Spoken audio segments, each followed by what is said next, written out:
that's exactly what they're doing. Okay? How many times did the narcissist accuse you of cheating on them? How many times did the narcissist accuse you of being jealous?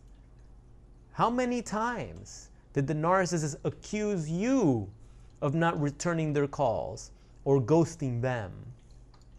How many times did the narcissist accuse you of being a narcissist? Because that's like the trendiest shit now. It's narcissist claiming to be self-aware and then calling you a narcissist.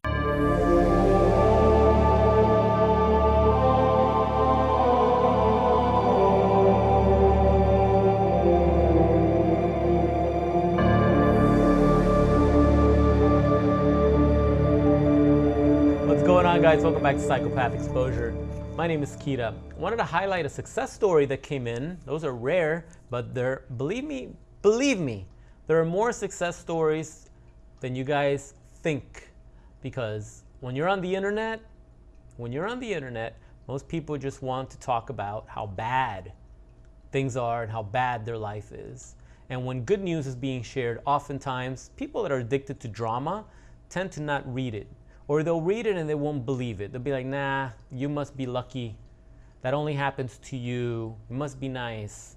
Okay? But I want to share success stories more often. You guys keep sharing them with me. That would be helpful. Because I can't just keep telling you my success story. But there's a lot of you out there that have gotten better, and I can't blame you. You have left the community. And you haven't come back to tell everybody, hey, I survived, that I did it, and my life is awesome, and you can do it too. So I want to thank this person for leaving the comment. She goes, 2 years out and thriving. I went through the narcissistic ringer twice, and honestly, I thought I was done for. It all felt so dark and nihilistic, as if the world was tainted and it wouldn't get better. With therapy, time, loads of self-love and work, I got out of the depression, and now the simple things bring me joy again. I enjoy playing my drum kit again, cooking, walking, whatever I was doing before, and feel genuinely happy. I was closed down to new people, but find myself opening up, and now that I'm radiating positive energy again, I'm having positive interactions with strict boundaries in place for toxic behavior. And that's important there. See, some people think that you have to just go out into the world and be completely vulnerable, okay, and pretend like nothing ever happened.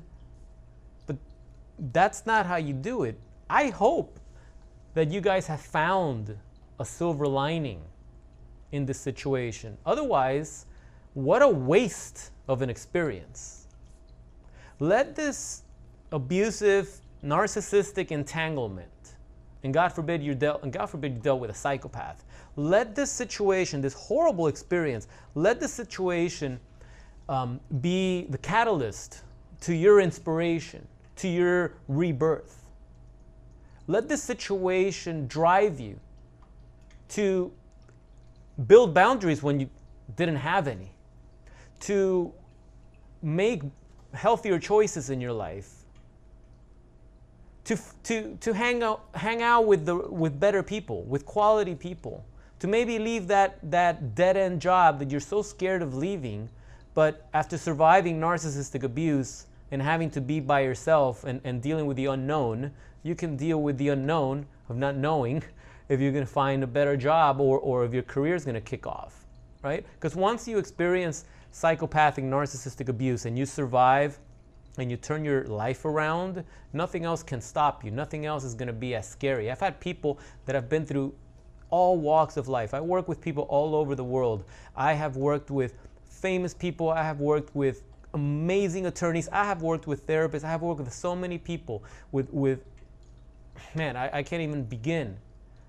And they all tell me the same thing. This experience with this woman or with this man has just taken over any of the bad shit, any of the challenges I overcame, anything. It has eclipsed that. And then they'll go on to tell me all the bad shit they've ever been through. And I'm sitting there like you would too, and like, that's 50 times worse. But yet we're talking about the narcissist entanglement that was a psychological disaster compared to all the other stuff. And yet that's the one that we tend to highlight. That's the one that changed my life. I went through a lot of stuff. And I'm gonna go through a lot of stuff. But it was when I was dealing with a psychopath motherfucker. Okay? That's what changed everything. And that also was the recipe to a stronger me, right? As with also survivors that I work with, as they start getting better, that's it. That was the thing that made them their strongest version, their best version. So let this serve you. Let this dark experience serve you, okay? Because it happened for you, not to you. And yeah, we were all in this dark place. We thought we were never gonna smile again. We thought we were never gonna sincerely laugh again. And then it starts to happen for you. And you never thought you would enjoy playing your instruments again. And there you are, enjoying playing your drum kit. And who the hell would tell you that you were going to enjoy walking as much as you do now? Yeah, that's right. Sometimes even walking. How many of you were bedridden after the narcissist discard? How many of you guys couldn't get out of bed, couldn't get to work, couldn't get your ass to the gym, couldn't get your ass to shower? Because your bed was like a magnet and it was just keeping you there under the covers where you thought you felt safe. You thought you were safe, but you weren't safe. Okay? Because you were a victim to your own mind when you were under those covers, ruminating, replaying the tape, the tape, and the trauma, and the panic attack, and the anxiety, and you felt it, and you would just get those covers and wrap them tighter around you. Right? And you would hug that pillow. And the idea of getting out of bed, well, no, that's not going to happen. Nope, not happening. And yet, little did you know that by getting up, you're already giving yourself an opportunity to win. Just by getting up and making your bed, you're already winning. You're already winning. Doing what you have to do, showing up at work, showing up for your kids, showing up for your family, even after the narcissist discard. That's winning in my book. Because most victims of narcissistic abuse become vegetables. I was becoming a turnip. And you lose the will to live, you lose the desire to do anything. Any goal that you had, any plans that you had for your life, for your career, for your future, that's all been pissed down the drain when you're going through narcissistic abuse. And when you go through the discard, and when you discover what it is you were dealing with, when you finally learn that you were sleeping with the devil, when you finally learn that there's a name to this, when you finally when you realize that when you were telling your friends, I think my husband's a sociopath, I think my girlfriend's a psycho, when you would throw those labels around not knowing what they really meant because you were just repeating shit you would see in movies or whatever, now you come to realize you were right, you just didn't really know the depth of the definition. It's scary. And you get re-traumatized, and it opens up new wounds, and suddenly everything makes sense, and you remember all the stuff that happened, and you're remembering from the lens of this new information that you have, and you're like, son of a... That's what she was. She was a psycho, and that explains that story she always kept repeating about that ex who did this and that to her, and yet that's exactly what she was doing to me.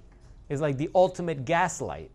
The ultimate gaslight, okay, is like when a person, right, or a group of persons in power tell you all these things, and they project all these negative things, and they character assassinate, And yet that's exactly what they're doing. But they throw that onto you, they project that onto you or somebody that they want to destroy. And everybody looks, yeah, you're right. They start repeating that shit. But that's exactly what they're doing. Okay? How many times did the narcissist accuse you of cheating on them? How many times did the narcissist accuse you of being jealous? How many times did the narcissist accuse you of not returning their calls or ghosting them? How many times did the narcissist accuse you of being a narcissist? Because that's like the trendiest shit now. It's narcissist claiming to be self-aware and then calling you a narcissist. Yeah, hell, fuck, everyone on YouTube is a motherfucking narcissist now, right? That's where we're at. Yeah, go fuck yourself with that shit. All right? If that's happened to you, if your significant other, right, has accused you of the very same things that they've been doing to you, please share in the comments below and detail that story. Make sure that the more detail, the better. Okay? And let me tell you why. When you're dealing with narcissistic abuse and you're going through that brain fog, we start forgetting things. And sometimes, and this is my theory based on my experience, it's like selective amnesia. We forget details that incriminate our significant other because deep down, we still have hope that we're going to fix that relationship or that we're going to fix that marriage so we don't have to go through the divorce. So we omit the details. And that's what happens. Oh, I'm telling you, I work with people, I have a coaching program, and I work with survivors of narcissistic abuse, and we're going through the story. And it's just so funny how sometimes they omit that they were married to a sociopath before they met this person, or that there was abuse in their family. And I can tell by the way they just briefly tell me, yes, this is the second narcissist in my life, Kita, you know, and they go on and they start telling me all about it. And I'm like, no, wait, tell me about the first one. Tell me about the first one. How did that start? Right? How did that start? You know, because maybe we uncover some information there that we notice a pattern, and then maybe I'll probably tell you, oh, do you see the pattern? You're dating the same guy. You chose the same guy. Oh, no. Don't want to go there, do we? Right? We don't want to highlight that. Most of us don't want to accept that our exes or our spouses are actual psychopath narcissists. You don't want to accept it. It's easier when you're already broken up with them. But if you're still in the relationship, it's like, I hope this information, I'm sure this information is helping some people, but nah, that can't be me. That's not that's not what's happening. And then you dismiss it. Then you dismiss it, right? But it always comes back, doesn't it? The right video pops up, the right person says something, and it's like, damn, that word narcissist keeps coming back. And then you start getting into the details, and the devil's in the details, right? Or in your bed. Maybe you're dating a psychopath. But that's when you realize, shit, I gotta go. This is dangerous. This is dangerous. So share below in the comments your story. Share below in the comments those details that you're afraid to acknowledge, okay? Because there's a lot of people that are still in denial. And to the people that are in denial as to whether or not their significant other is a narcissist or a psychopath or not, I'll tell you this. If you're watching this video right now, if you're leaving comments like that where you're not sure, okay, I think just by doing that in and of itself should be enough. Okay, I remember making a post a long time ago. Like it was Al Pacino. We're talking about him a lot. And it was something, or at least he was the one in the picture. And it said, the moment you start to suspect, right? The moment you're suspecting that maybe this person can't be trusted, it's too late. That's the thing.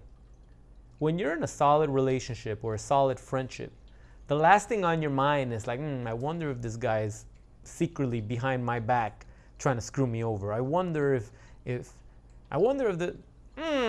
are they cheating on me? Just randomly with no evidence. You don't go about thinking those things. Okay, you don't go about thinking those things. Those things only come to light when there are symptoms, clear as day. That's when you start suspecting, when they start tripping over their words and their excuses, right? So if you're watching videos on narcissistic abuse, if you're watching PsychopathEXposure, right? Well, they may not be a diagnosed narcissist, but it's enough of a red flag. It's got your attention. It's time to look at that, and it may be time to run. Okay? Because I don't know about you, but I don't go on YouTube searching shit about my relationship unless there's something to search for.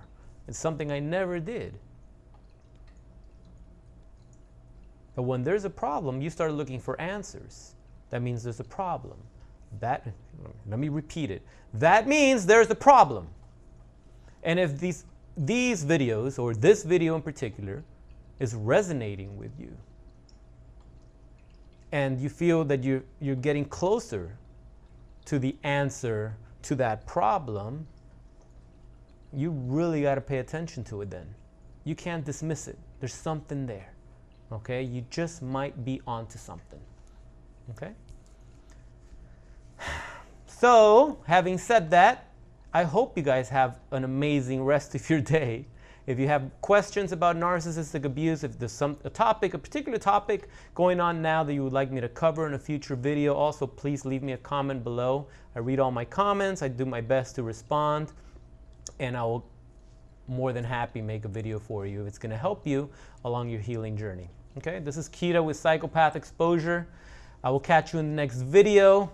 I've got links in the description to my coaching program, merch, no contact ebook for free. Check that out below. And remember to smash that like button, okay? All right, I gotta go. See you in the next one. Peace.